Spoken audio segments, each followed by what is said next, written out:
Millions of people believe that a $200,000 salary is the ultimate finish line, even though a shocking number of people making that exact amount are living entirely paycheck to paycheck.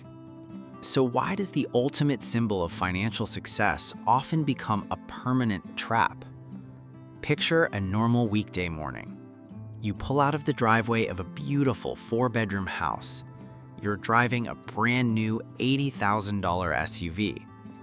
You head to a prestigious job that pays you more money than you ever dreamed of making when you were in your 20s. To the outside world, you are incredibly wealthy. You have achieved the American dream. But if you look closely at the math behind the steering wheel, a terrifying reality reveals itself. You are not actually rich. You are just operating a highly leveraged, incredibly expensive cash flow machine, and you are one missed paycheck away from total disaster. We are taught from childhood that the solution to all of our financial problems is simply earning more money. We believe that if we just get the promotion, secure the six-figure salary, and climb the corporate ladder, we will finally be safe. But a high income is often the greatest obstacle to true wealth, because it creates a fatal illusion of invincibility. When you make $200,000 a year, the financial system rolls out the red carpet. Banks suddenly approve you for a massive mortgage. Car dealerships practically hand you the keys to premium vehicles. Credit card companies send you heavy metal cards with astronomical limits.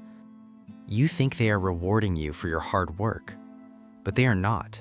They are capturing your future labor. People don't make bad money decisions. They respond to the environment around them. And your environment aggressively trains you to confuse cash flow with a permanent balance sheet.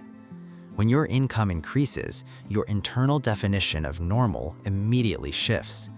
You stop taking the subway and start taking premium ride shares. You stop buying generic groceries and switch to high-end organic markets.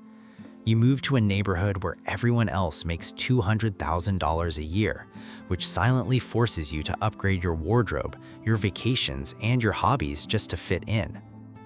This is lifestyle creep.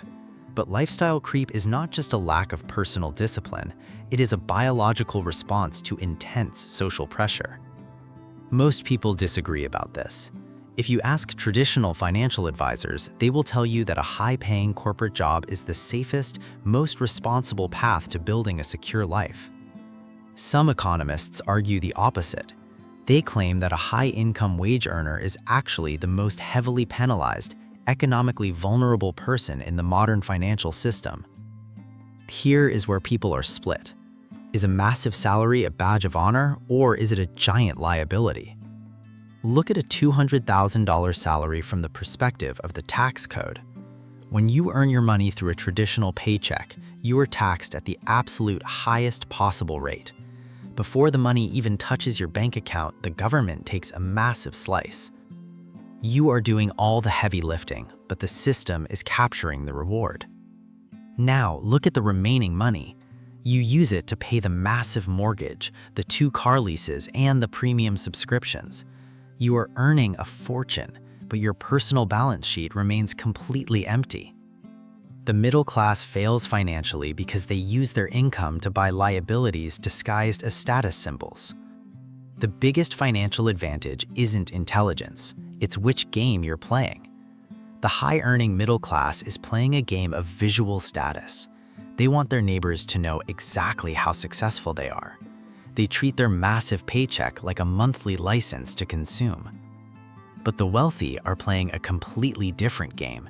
They use their income to buy back their own time. Wealth is often less about effort and more about position. If you position yourself as a highly paid consumer, your effort will constantly be drained. You will work 60 hours a week, fighting through endless corporate meetings, but your wealth will instantly teleport out of your bank account to service the massive debt you took on to look rich. You are trading your non-renewable lifespan for a shinier cage. Let's slowly reveal the invisible forces holding this entire machine together. The incentives of the global banking system are meticulously designed to lend you exactly enough money to keep you working, but never enough to let you escape. Your predictable bi-weekly paycheck is the exact collateral they use to print their own profits. The structures of society tie your healthcare, your identity, and your social status directly to your corporate job title, making the idea of stepping away feel like a terrifying plunge into the abyss. The psychological pressures of your peers demand that you continuously prove your success by displaying expensive physical objects.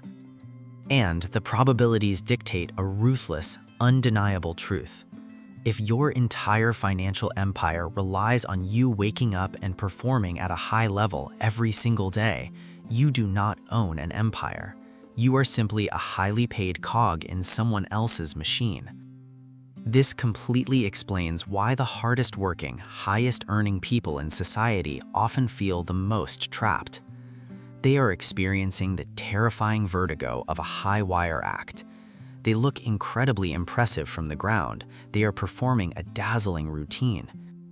But they know that if they lose their balance for even a single second, there is absolutely no net to catch them. The people who make $200,000 a year and still live paycheck to paycheck did not fail the system. They followed the system perfectly. They did exactly what the economy required them to do. They became highly productive, heavily taxed, infinitely reliable consumers. Long after their prime biological years have been traded for the illusion of wealth. When you finally understand the mechanics of this trap, your entire perspective on success completely shifts. You stop looking at a high salary as the ultimate finish line. You realize that making six figures is an incredible tool, but it is a terrible master. You stop using your cash to buy a more expensive subscription to your own life, and you start using it to buy your way out of the system. Because true wealth is not measured by the size of the deposit that hits your account on Friday morning. It is measured by how many months you can survive when those deposits suddenly stop.